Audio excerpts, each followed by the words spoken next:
I love keeping up with the newest fashion trends and watching luxury YouTubers talk about the newest bags of the season. And it is so easy to get wrapped up in what is the newest, most hard to obtain luxury bag. Recently, the Prada re-edition bag was released in an all-crystal version, and when I first saw it, my jaw dropped. I love the aesthetic of Prada and liked the idea of the Prada re-edition bags, but for me, the nylon bags were a bit too simple for my taste and for the price. But this bag with the crystals, now this was a purchase I could maybe justify. I loved the idea of the bag and how playful and eye-catching it was, and after going back and forth about whether I should buy it, I decided to pre-order the bag.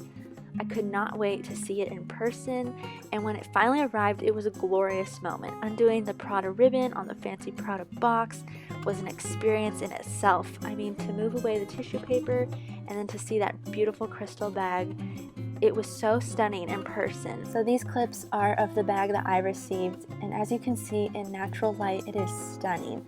And I actually have the shoes that match it that I had received earlier in the year. So here is a picture of that. Needless to say, that happiness of unboxing this brand new shiny object lasted only for a moment, and then I started asking myself, did I really just spend almost $2,000 on this bag? Just this feeling?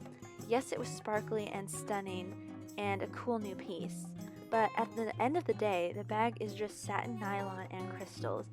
And one thing to note is that when I did receive it, the Saffiano leather tag on the side almost looked like it was thrown together really quickly. There were still little bits of black leather or the sealant hanging off the edges, and to me the hot stamp here seemed not the best quality as well.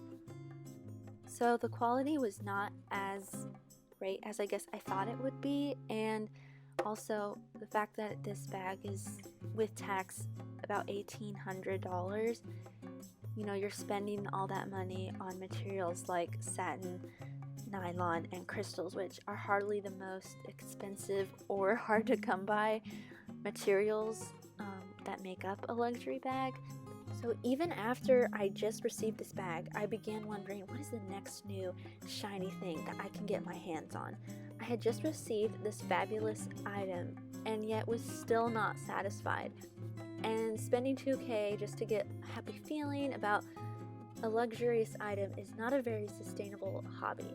I held on to the bag for a few days, but in my heart of hearts, I knew I did not need this bag and knew that it was not really a timeless piece. I decided to return the bag and was happy that I did. In buying this bag, I felt that I now needed to obtain the next trendy piece so I could continue to be ahead of everyone else. Obviously, I'm not required to continue buying, but in an influencer-driven culture, I felt that in a way I had now become part of some inner circle that got their hands on the newest piece and now needed to continue the game in order to have whatever is quote-unquote relevant in fashion. I even felt a ton of pride in owning something that not many people had, and again, it is just a purse. It was a fun experience to get such a unique, sought-after piece, and the feeling of satisfaction was tangible, but only for a moment. So after this experience, I learned that trend bags are fun but not a necessity, and can very easily start a cycle of wanting to purchase the next trendy bag and then the next trendy bag, and that can be a very dangerous and expensive trap to fall into.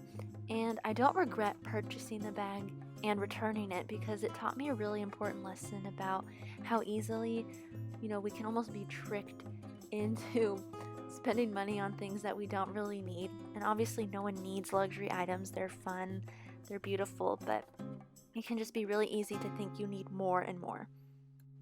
Luxury brands know what they are doing when they provide you with a catered-to experience, from champagne to beautiful packaging and wonderful service. Such things can make it a lot easier for us to justify spending money on these items. It is fun to collect unique items, but at such a high price point, I do not think trend bags are worth it in the same sense that if you are buying items just to keep up with trends rather than buying the items just because it's something you really genuinely love. And there are really only so many bags one person needs. Now, this is just my opinion, but I would love to know if y'all have felt anything similar or different in the comments below about maybe other bags you felt like you needed to own or something. Also, I would like to note that there was hype around this bag, and then people had it, and then all the hype died down, and then no one's talking about it anymore. So it's just such an interesting, fickle thing how these trends come and go, and there's an it bag, and then there's another it bag, and you forget about the first one, and it's just this relentless cycle. So those are my thoughts on owning a trend bag, even if it was just for a couple of days, but it did teach me a lot, and I thought I would share what I had learned.